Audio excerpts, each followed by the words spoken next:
Soy Jesús Alonso, presidente de honor de coach en el ISCAM. Aunque en realidad mi especialidad son los ordenadores, en el ISCAM, bajo este título tan rimbombante, lo que hago es ser el chico para todo.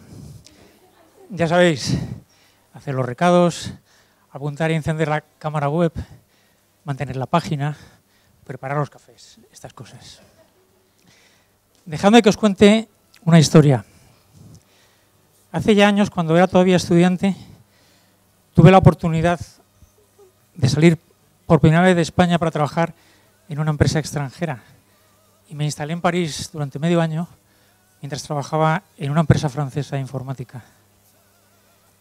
Recuerdo vivamente dos circunstancias de aquella estancia. Daros cuenta que en la época, corrían los años 80, en el campo de los ordenadores no existían cosas que son omnipresentes hoy, como por ejemplo las pantallas de color, los ratones, los menús desplegables o las mismas ventanas. Internet era una forma incipiente de conectar máquinas que siempre habían trabajado dispersas, y solo eso era ya más que revolucionario. La primera circunstancia fue que, tras pasar un día entero configurando la red de mi ordenador, pensar que todo se hacía con comandos de texto casi indescifrables, en los que si confundías una coma o un espacio en blanco no funcionaba nada, conseguí conectarme por fin con el ordenador de mi escuela aquí en Madrid. Quizás hayáis tenido la ocasión de comprobar que París es una ciudad árida, incluso hostil con el extranjero que solo chapurrea francés. Esto no pasa en el resto de Francia, pero sí en París. El caso es que cuando vi aparecer delante mío la pantalla de bienvenida de mi universidad en español con su familiar diseño, no cabía en mí de gozo. Pasé aquella mañana un rato largo recostado en la silla mirando esa pantalla con total satisfacción. Caí en la cuenta entonces de la relación que existe entre la tecnología y las emociones. Esta relación ha evolucionado mucho después. Hoy, por ejemplo, hay una startup en la ciudad de Tel Aviv, Beyond Verbal, que construye una aplicación que detecta el estado de ánimo de los usuarios. En su página web tienen una entrevista con el presidente Obama en la que la aplicación informa en todo momento del estado de ánimo del presidente. Es curioso de ver. Ellos dicen en su publicidad: imaginar una futura versión de Windows en la que el sistema pudiera detectar que está confundiendo al usuario para así cambiar a una interfaz más sencilla. Eso pasa muy a menudo, ¿verdad? Estoy seguro de que Microsoft compraría esa patente, pero ya no sé si para incorporarla al Windows de turno o para enterrarla, para sumergirla en lo más profundo del océano. Pues bien, la segunda circunstancia fue que por aquella época los estudiantes universitarios, al menos los de ciencias, teníamos la conciencia de que fuera de España hacían las cosas necesariamente mejor que aquí. Y entonces fue una sorpresa comprobar que mi jefe, tras percatarse de ciertas habilidades que tenía yo con el programa parecido al Windows de ahora, pues me encargaba que le preparara y le puliera las presentaciones que él luego utilizaba con sus superiores y clientes. Descubrí con asombro que esta minusvaloración mía no se debía más que a una cuestión de presupuesto, que allí era mucho mayor, y no a un elemento de saber hacer, que era una cosa en la que yo competía en igualdad de condiciones con los demás. Desde entonces he viajado y trabajado en varios países, y esa sensación ha aparecido una y otra vez. He terminado comprendiendo que las situaciones predeterminadas, los tópicos o los prejuicios incluso, son malos consejeros y que es mejor cambiarlo por otras cosas. Y estas cosas son el asombro y la confianza, el entusiasmo y el convencimiento de que si queremos seguir avanzando, todo depende de la forma en que nos relacionemos con lo que nos rodea. Esto puede parecer una frase hueca, pero en el ISCAM estamos convencidos. Bueno, llamamos a estas cosas ideas fuerza. De lo que estamos convencidos es de que estas ideas fuerza en los años venideros próximos empezarán a formar parte del acervo laboral y empresarial en nuestro país. Volviendo al mundo de la tecnología, esta no avanza siempre en línea recta ni a la misma velocidad. Nuestro avanzado desarrollo tecnológico de hoy no ha sido cosa que ha surgido por generación espontánea en los últimos 30 años, que es el tiempo que existe desde que Internet se puede acceder en gran escala.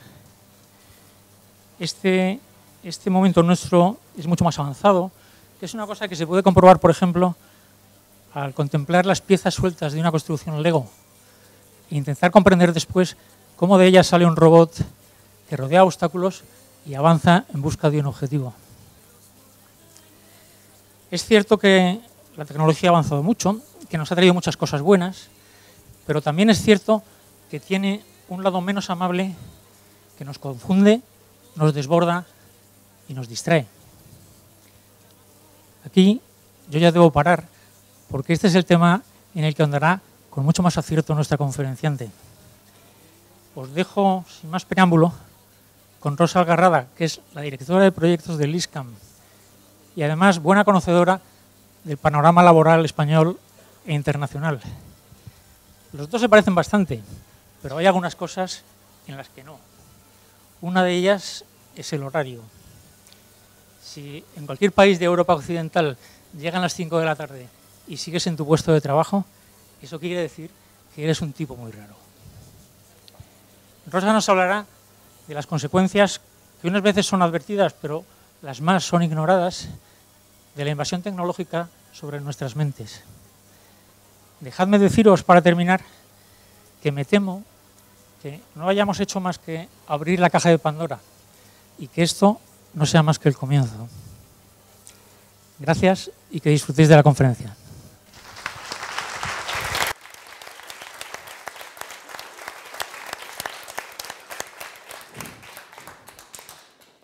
Gracias, Jesús.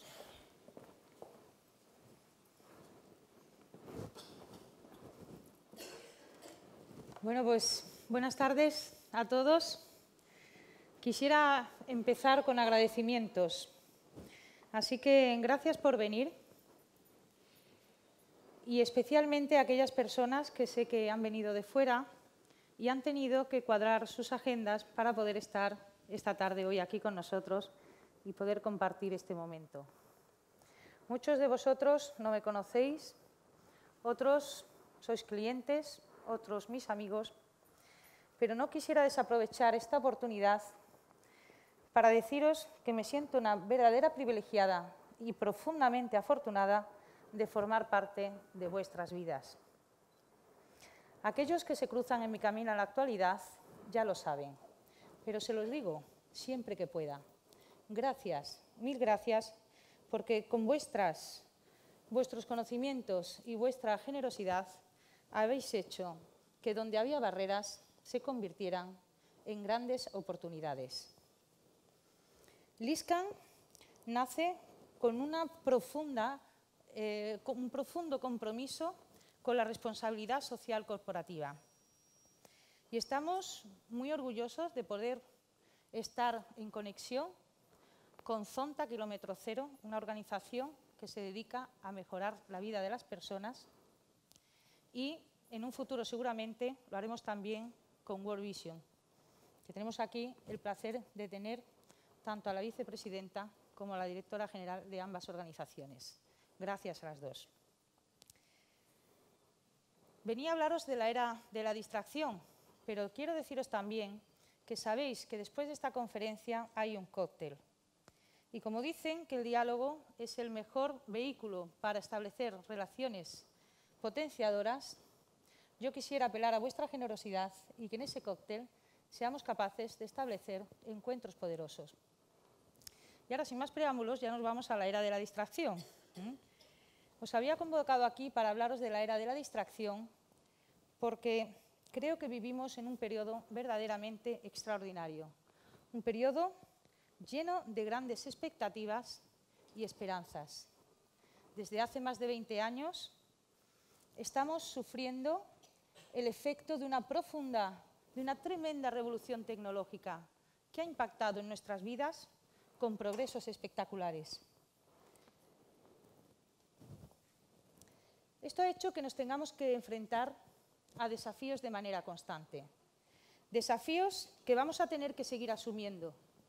Pero para poder asumir los desafíos que nos esperan en el siglo XXI, vamos a tener que ir conociendo los sistemas que vamos creando, a veces de una alta complejidad. Porque siento deciros que existe un dramático aumento de la complejidad en nuestras vidas. Nos ocurren demasiadas cosas y todas al mismo tiempo. Y de eso vengo a hablaros, de la circunstancia que nos rodea, del sistema que hemos creado, de cómo nos afecta y de qué estrategias y herramientas disponemos para poder vivir dentro de él con confort y beneficio. Si bien es verdad que estamos hablando de un periodo extraordinario, no lo es menos, que se trata también de tiempos un poco extraños, porque lo llaman la era de la información. Pero a mí me gusta llamarlo la era de la distracción. Porque cuando veo a un señor como el de esa fotografía, un hombre de finales de los 90 del siglo pasado, veo que efectivamente la revolución tecnológica es obvia. Nuestros teléfonos se llaman ahora inteligentes y en nuestros coches llevamos el Bluetooth o manos libres. Pero la actitud es la misma que la del hombre del siglo XXI, más agravada si cabe. Por eso me gusta llamarlo la era de la distracción, porque nunca antes la información fue tan intensa ni tan voluminosa. Tenemos móviles sonando, notificaciones de emails, mensajes de Facebook, WhatsApps, Twitters, y todos a la vez nos inundan como una gran tormenta que nos empapa hasta los tuétanos, porque cada vez estamos más conectados con todo, más informados de todo, pero nunca antes estuvimos tan desconectados de nosotros mismos, tan desconectados de nuestra fuente de paz, de nuestra fuente de bienestar, que es nuestra energía vital, la base de nuestra psicología humana. Por eso nos ocurre que nuestra sociedad ha creado un enorme sistema que nos ha envuelto en una molesta confusión de actividades multitarea, una auténtica máquina generadora de estrés y de ansiedad. Por si fuera poco, cuando terminamos nuestra agotadora jornada, queremos irnos a descansar, pero nos queremos ir a descansar de una forma muy rara, porque queremos descansar sin apagar. Os aseguro que no conozco a nadie que lo haya logrado al tirón. Queremos descansar sin apagar. Y eso significa que cuando nosotros abrimos la puerta de nuestra casa, independientemente de que alguien nos espere o no, no parece ser eso tan importante, sí que sabemos que nos espera allí nuestro sillón confortable, nuestro sofá, sobre el que nos instalamos como si nos cayéramos del piso 18. Y además, nuestro sofá y nuestro sillón va acompañado de 130 canales, de 130 oportunidades para poder ser bombardeados por anuncios que reclaman nuestra atención o nos engordan el deseo de cosas que no hemos pensado ni que soñamos. Pero ahí está. No debemos de preocuparnos demasiado porque nuestros WhatsApp siguen llegando, nuestras notificaciones, y hay quien se va a dormir con su teléfono móvil, con su tableta, con su radio o con sus 130 canales que los tiene allí mismo. El caso es que es descansar sin apagar. Y claro, esto no tiene precedentes y es alarmante. Es alarmante porque no estamos siendo conscientes de sus consecuencias. No entendemos bien por qué nuestra salud física y emocional se resiente, por qué nuestro tiempo libre se erosiona, por qué acabamos instalados en una extraña y permanente zozobra. Vivimos instalados en un estado de emergencia, en un estado de alteración, en un estado de prisa. Sentimos cuando nos levantamos que nos queda un día largo por delante con muchas cosas y nuestro cerebro no está preparado para la multitarea. Eso quiere decir que estamos viviendo muy superficialmente, estamos viviendo solicitados por lo exterior. Podéis decirme, mira, es que tenemos prisa, hay que desplazarse, ver personas, solucionar asuntos, pero vivir de puertas hacia el exterior hace que estemos viviendo centrifugados. ¿Os imagináis todo el día en una lavadora automática dando una y otra vuelta sobre el mismo eje? Acabaríamos cansados, ¿verdad? Y así es como nos levantamos ya, cansados. Porque siempre estamos conectados y siempre distraídos. Y lo que nos ocurre es que si bien nuestra educación nos ha dotado de grandes conocimientos, no nos ha puesto en contacto con nosotros, con un conocimiento que nada tiene que ver con la acumulación de información, sino con la más pura esencia del ser humano. Y eso hace que personas con gran formación en el siglo XXI y grandes líderes de corporaciones, de empresas y de instituciones tengan que ir a ver a algún especialista para que les diga qué nos ocurre o cuál fue la motivación que nos llevó a tomar una u otra decisión. Quiere decir que algo se nos pierde en el camino. Estar distraídos permanentemente hace que nuestra capacidad de concentración quede bajo mínimos. Y cuando nuestra capacidad de concentración queda bajo mínimos, entramos en el templo de la dispersión. Ya no sabemos qué es importante ni qué es urgente. Y entrar en el templo de la dispersión y estar instalados en el estado de emergencia hace que el desasosiego brote de manera espontánea.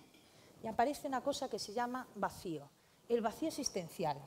Algo que todo el mundo sabe lo que es, pero jamás hablamos de ello. No creo que nadie prepare una cena romántica con su pareja para hablar del vacío existencial, ni quede con sus hijos para hablar del vacío existencial y mucho menos con un amigo para desahogarse y hablar del vacío existencial. No tenemos tampoco demasiado tiempo para hablar del vacío existencial, pero sí sabemos qué hacer con él. Así que buscamos en nuestras herramientas tecnológicas y zapeamos. Tenemos 130 canales, por lo menos. Whatsappeamos y nos hacemos tuiteros de pro. Buscamos ahí nuestro minuto de gloria y reconocimiento. A pesar de que sabemos que estar hiperconectados nos abruma, porque estamos asistiendo a nuestra propia sobredimensión. Ahora hay un fenómeno que es fruto de esta multitarea que estamos llevando a cabo. Se llama multifrenia. Entonces, lo que hacemos con el vacío, pues es eso, sumergirnos en nuestra tecnología. Nadie duda de que Internet nos ha traído grandes posibilidades, de que estar conectados es positivo, no hiperconectados, conectados. De que estar informado es positivo, de que cuando alguien nos escribe un mensaje, nos gusta. Porque cuando alguien nos escribe un mensaje es alguien que se está acordando de nosotros y nos sentimos queridos. Es como si nos dieran un abrazo a distancia pero un abrazo. Cualquiera de vosotros puede cerrar los ojos, imaginar que va por un camino y se encuentran a alguien que hace tiempo que no ven, pero por el que sienten un gran afecto. Seguramente se fundirían en un magnífico abrazo y sentirían un confort enorme. Así que, de entrada, tenemos que ir reivindicando cosas tan normales como un simple abrazo. Eduardo Galeano decía que 1/4 de la población mundial pasa hambre, pero que el mundo entero está carente de abrazos. Porque esto del afecto tiene un efecto contagioso, tiene un efecto de retroalimentación positiva instantánea. Así que cuando alguien nos envía un email, queremos responder y hacer lo mismo con otra persona. El problema viene cuando tenemos que encender nuestro ordenador y dar respuesta a toda esa avalancha de emails, a toda esa avalancha de notificaciones, y ya nos ponemos nerviosos, porque como no tenemos tiempo, vemos a ver cuál contestamos y cuál no. Muchos de ellos no lo contestamos porque no tenemos tiempo. Entonces pagamos a otras empresas para que nos gestionen el tiempo, pero difícilmente nos van a poder gestionar algo que no tenemos. Así que significa que hemos creado un sistema para el que no estamos preparados. No estamos preparados para estar conectados de esta manera todo el tiempo. Ni siquiera nos lo han preguntado. Hemos sido sutilmente empujados. Y vivir conectados permanentemente y formar parte de la cultura de la distracción es algo que nuestra sociedad nos exige. Por eso tenemos que crear herramientas y estrategias, no para ir en contra de esta expectativa social, pero sí para vivir dentro de ella con confort, con beneficio. Porque no podemos ir creando una tecnología soberbia y un estado de bienestar soberbio y crear un antimundo paralelo, que lo que nos dan por un lado nos lo van quitando por otro. Eso solo ocurre en los bancos, lo aseguro. Entonces, ¿qué podemos hacer? Esto es como el Camino de Santiago, la vida tiene su objetivo, hay un propósito vital, pero tenemos que ir haciendo paradas en el camino, porque hay que reivindicar la pausa, porque el que para, repara. Y eso es un mantra que tenemos que ir empezando a repetirnos una y otra vez. Estar en un estado de emergencia no nos lleva más que al colapso, y la pausa es serenidad. Quien para, repara. Y lo primero que tenemos que ver es qué pasa en nuestras cabezas. La emoción es el termómetro, el indicador del tipo de sociedad que vamos creando. Así que en el siglo XXI, emoción y tecnología tendrán que ir de la mano. Tenemos que ver cómo son nuestras emociones, de dónde vienen, cuestionarnos el tipo de emoción que estamos teniendo y, sobre todo, la clave, regular su intensidad. Porque la emoción es un elemento poderoso y mágico. La emoción tiene el poder de replicarse instantáneamente una y otra vez, de manera automática. Y además, cuando la emoción viene hacia nosotros porque algo nos impacta, cacarea nuestro cerebro, como una especie de eco. Y como es coquetona, se nos disfraza de voz interior. Una voz parlanchina, desordenada, que nos cuenta la misma cantinela una y otra vez. Y si no es buena, no es una voz guía, es una voz, como os digo, desordenada, que lo único que hace es sacarnos nuestra energía y dejarnos totalmente agotados. La emoción, además, tiene un novio imponente, un George Clooney de primera, el pensamiento. Y si nuestra mente es como un cielo absolutamente diáfano, es creativa, está a nuestro servicio, es una mente que nos conduce a tener una voz guía. Pero cuando la emoción no es buena, lo que hacemos es crear nubarrones. Y los nubarrones nos impiden tener visibilidad. Y entonces llega el pensamiento y lo que hace es agarrarse la emoción. Y lo que hace es provocar una gran tormenta dentro de nosotros. No sabemos muy bien dónde estamos y tomamos decisiones que no son las más adecuadas.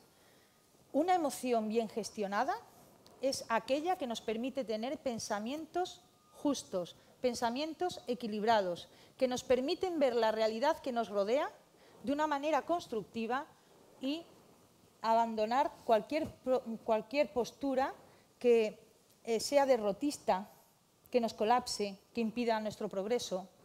Así que nuestros pensamientos son nuestros mejores amigos o nuestros peores enemigos. Depende del valor que le vamos a dar. La emoción está hecha para salir fuera. Tenemos que aprender a compartir nuestras emociones, porque cuando la emoción es negativa, el problema que tenemos pierde una gran intensidad. Y cuando la emoción es buena, genera sinergias poderosas de gran alcance. Constructoras de un mundo mejor, más apacible, más humano, menos rudo y menos primario.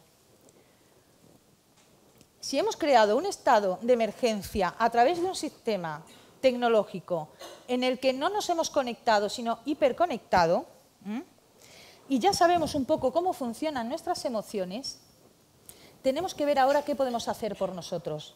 Y tenemos que empezar a resetearnos, a reeducarnos y crear un tiempo para nosotros, un my time, un tiempo donde nos podamos mirar, donde nos podamos escuchar y donde nos podamos mimar.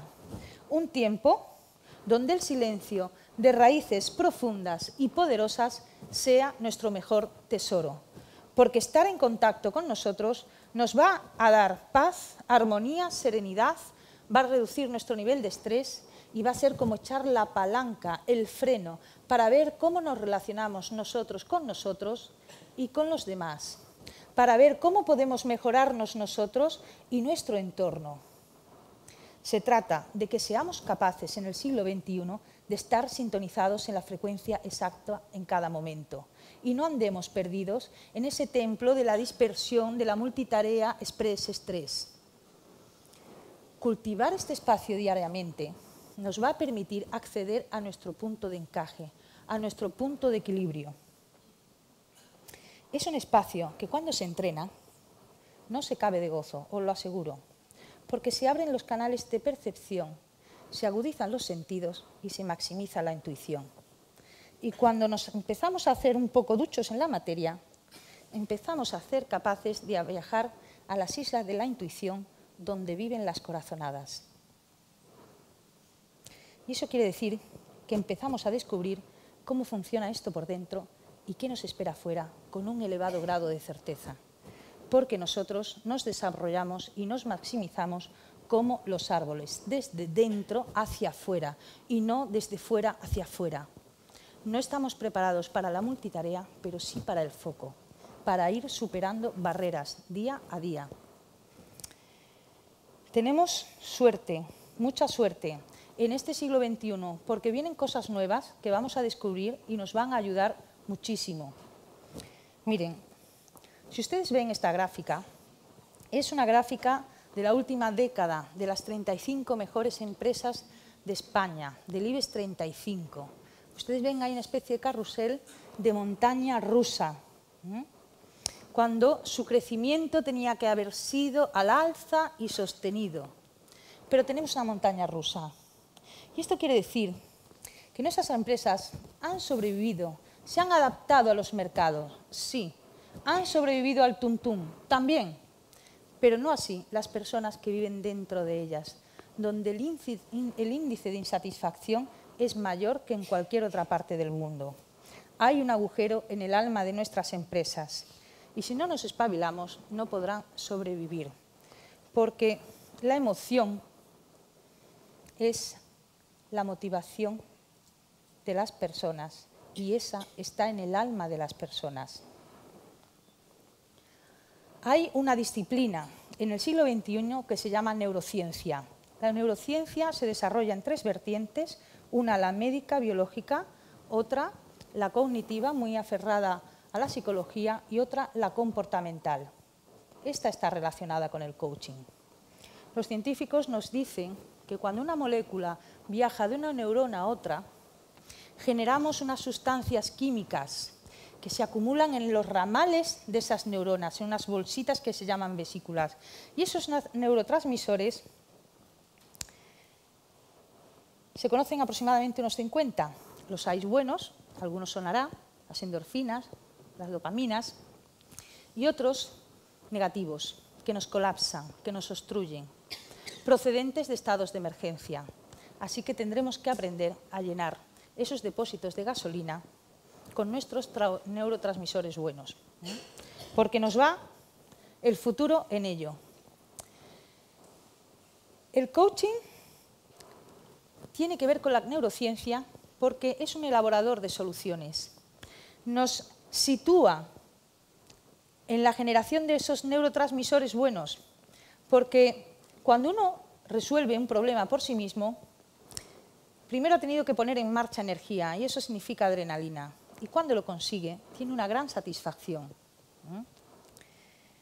El coaching es una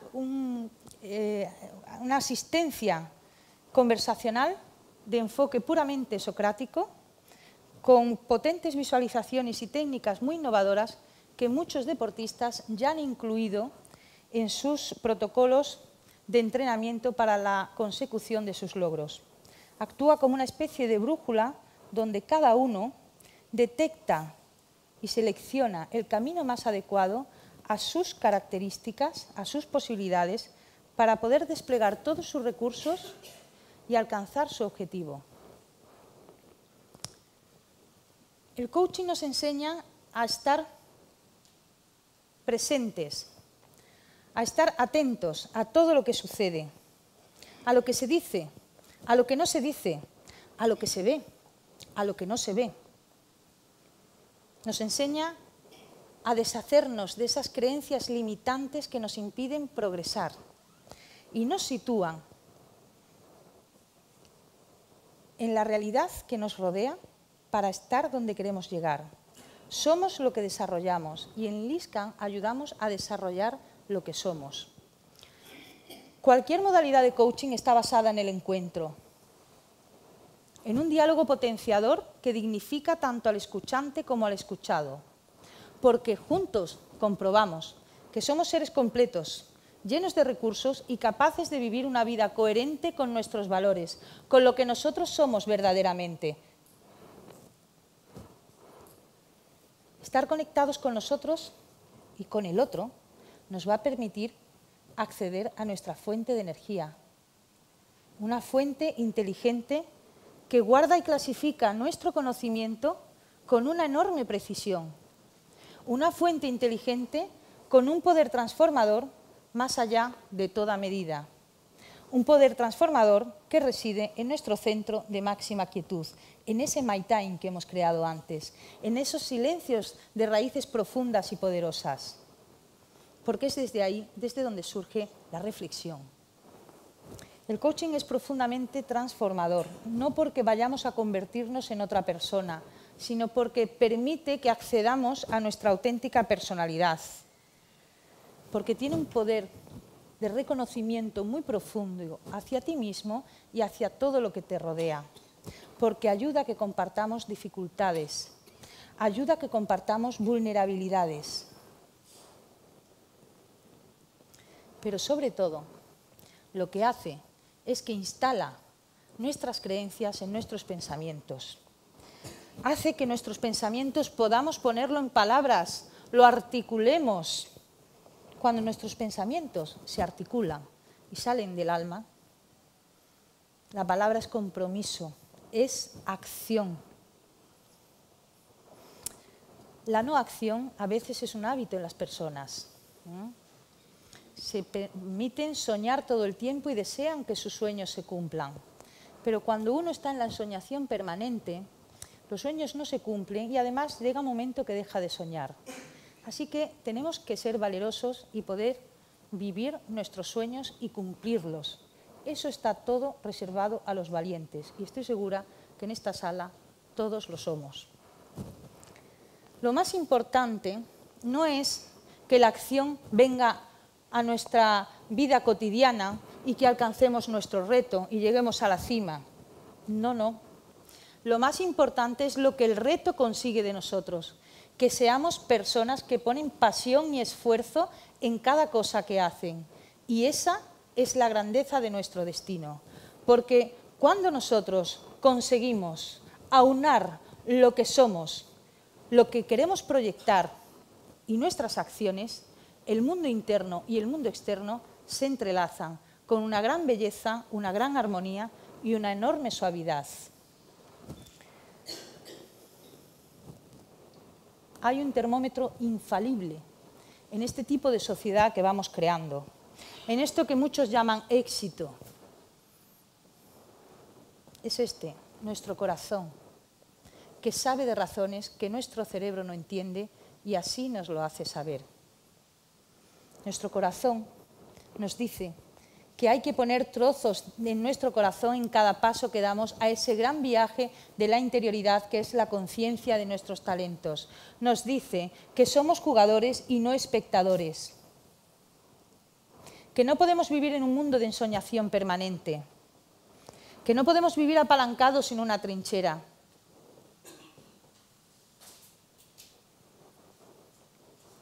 Porque nuestras experiencias son como ladrillos que van conformando ese gran edificio que es nuestra personalidad. Por eso nuestras experiencias tienen que ser profundas, tienen que ser activas y tienen que ser sinceras.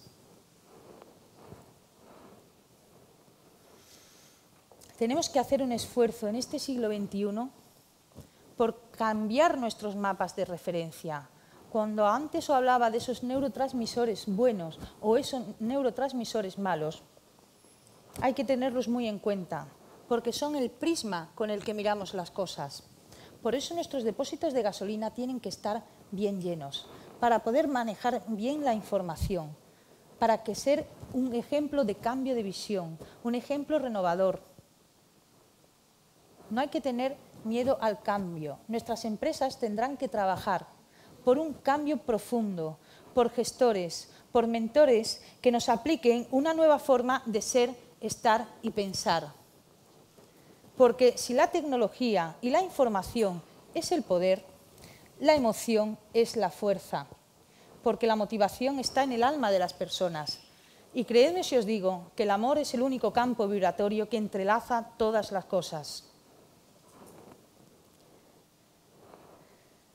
Solamente desde el estado de la serenidad que tendremos que encontrar en el siglo XXI es de donde surge la creatividad, es de donde surge el talento, es de donde surgen las estrategias coherentes, es de donde surge el sentido común y los estados de colaboración.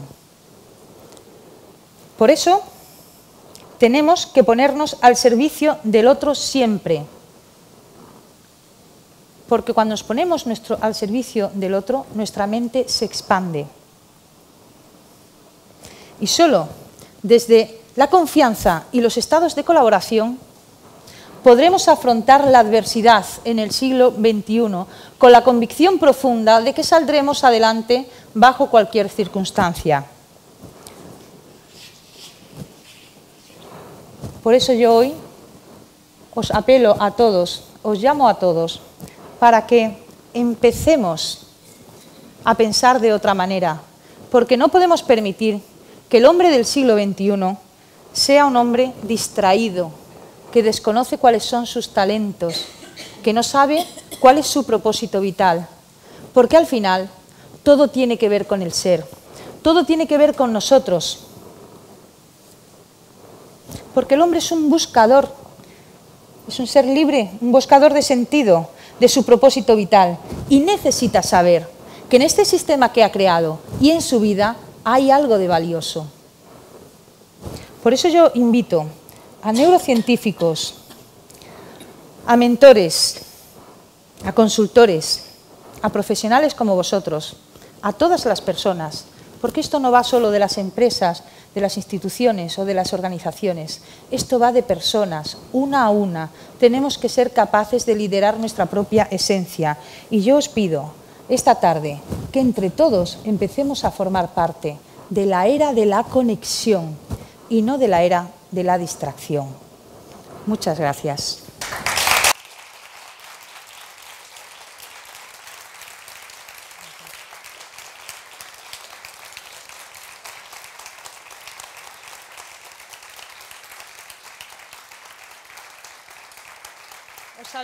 Perdonadme, os había dado las gracias.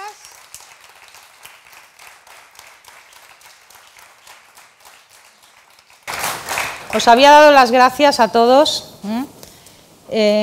Muchos de vosotros me conocéis y tengo mucho que agradeceros, os lo he dicho al principio, pero estos últimos años han sido un poco difíciles para mí y yo tenía puesta una fotografía en la cocina de mi casa. Mi hija un día estaba hablando de un trabajo de una deportista y tenía una fotografía de ella que yo pensaba que era como una especie de marcapáginas, ¿no? Y ahí la pusimos en la cocina muchos años. Y me decía, mamá, ¿por qué te gusta? ¿Porque corre mucho? Porque fue una ganadora de los Juegos de Atenas, ganadora de los 1500. Una fuente de inspiración para mí durante mucho tiempo. Y tuve suerte, la vida me premió. Porque mi hija me decía, mamá, ¿te gusta mucho porque corre mucho? Dije, no, me gusta mucho porque es valiente y tenemos que imitarla y ser como ella. Hoy tenemos aquí entre nosotros a Carla Sacramento. Muchas gracias.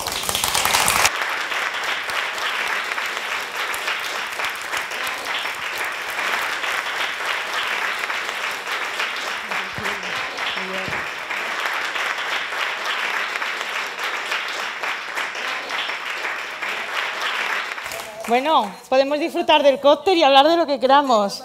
Esta es Carla Sacramento, que estuvo en mi cocina mucho tiempo.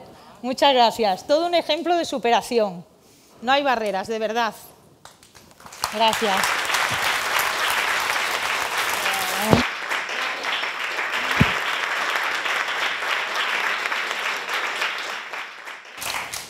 Bueno, pues estoy a vuestra disposición.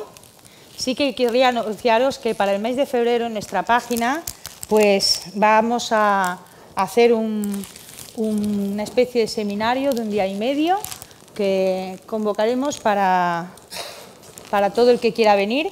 Está dirigido a directivos, a empresarios, pero todos tenemos algo que gestionar en nuestras vidas, ¿eh? Y va a ser muy interesante porque vamos a aprender a generar esos neurotransmisores buenos que nos hacen tanta falta, ¿eh? Y una nueva conferencia que irá con ese seminario que se llamará Las Lagunas del Éxito. Gracias.